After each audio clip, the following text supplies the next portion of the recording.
Bekerja seharian di bawah panas aspal, menunggu satu bunyi notifikasi yang menentukan ada atau tidaknya penghasilan hari itu. Di tangan hanya sebuah ponsel, di layar hanya bar sinyal yang naik turun. Bagi sebagian orang, ini mungkin terdengar biasa, tapi bagi Didi Supandi, inilah garis hidupnya. Didi adalah pengemudi ojek daring. Setiap hari ia menggantungkan nafkah keluarga pada koneksi internet, bukan sekadar untuk hiburan, melainkan untuk bekerja. Tanpa kuota data, aplikasi tak bisa dibuka, peta tak bisa diakses, dan pesanan tak akan pernah masuk. Internet, bagi Didi, adalah bahan bakar utama. Habis internet, berhenti pula penghasilan. Kondisi serupa dialami sang istri, Wahyu Trianasari. Dari dapur kecil di rumah, Wahyu mengelola usaha kuliner berbasis aplikasi.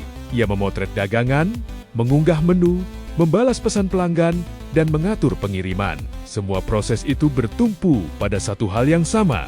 Koneksi internet, tanpa kuota, usaha ikut terhenti. Bagi pasangan suami istri ini, kuota data adalah aset produktif.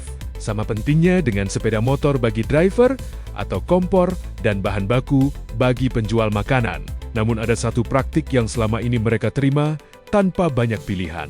Meski perlahan menggerus penghasilan, kuota internet yang hangus begitu saja saat masa aktif paket berakhir. Masalahnya bukan karena kuota itu habis dipakai. Justru, seringkali kuota masih tersisa cukup besar. Tapi ketika masa aktif paket selesai, sisa kuota tersebut lenyap. Tidak bisa dipakai lagi. Tidak bisa dialihkan.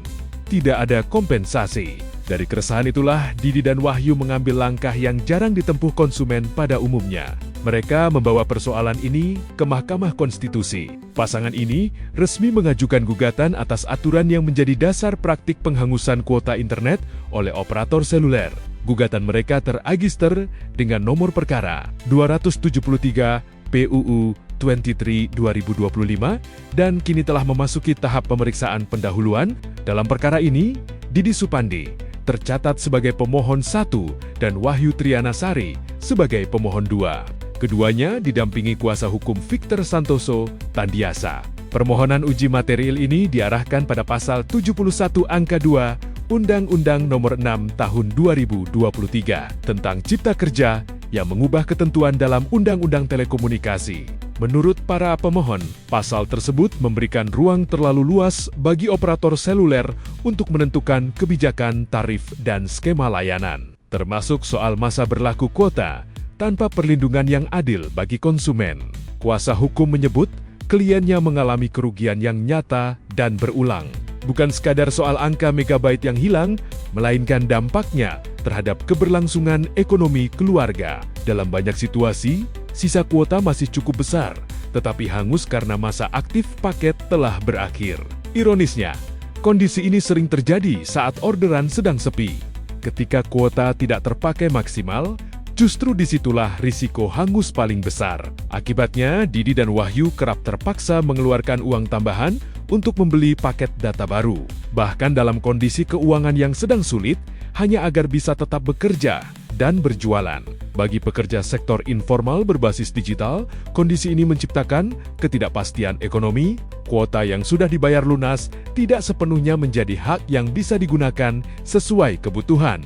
Padahal, kebutuhan untuk selalu online bersifat mendesak dan tidak bisa ditunda. Dalam jangka panjang, praktik ini dinilai memaksa konsumen melakukan pembayaran berulang untuk komoditas yang sama. Kerugian material pun tak terhindarkan. Sisa kuota yang hangus seharusnya bisa menjadi bagian dari laba usaha, atau setidaknya menekan biaya operasional di bulan berikutnya.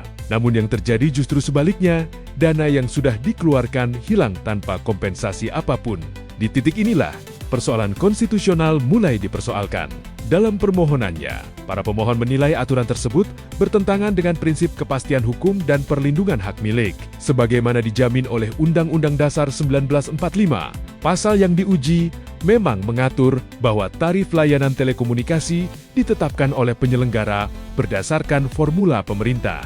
Namun, menurut kuasa hukum, rumusan pasal ini bersifat kabur dan membuka peluang kebebasan yang terlalu besar bagi operator. Kuasa hukum juga menyoroti aspek hak milik. Menurutnya, kuota internet adalah aset digital yang dibeli secara sah dan lunas.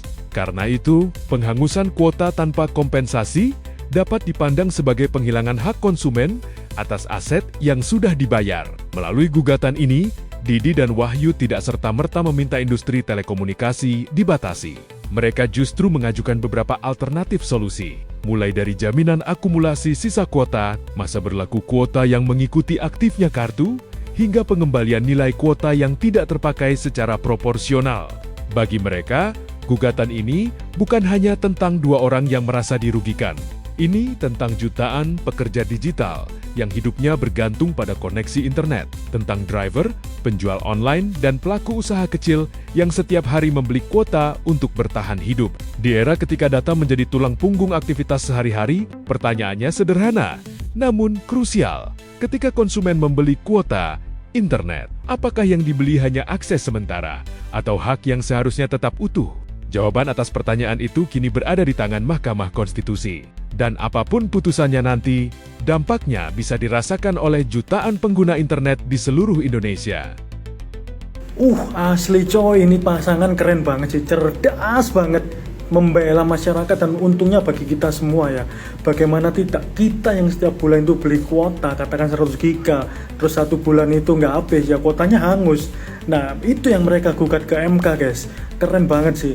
Analoginya seperti ini, masa kita sudah beli kok ada hangusnya gitu loh, kan itu sudah jadi hak milik kita kuota tersebut.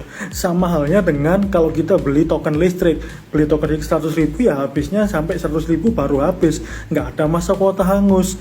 Nah ini patut sih warga negara seperti ini kita dukung guys, keren.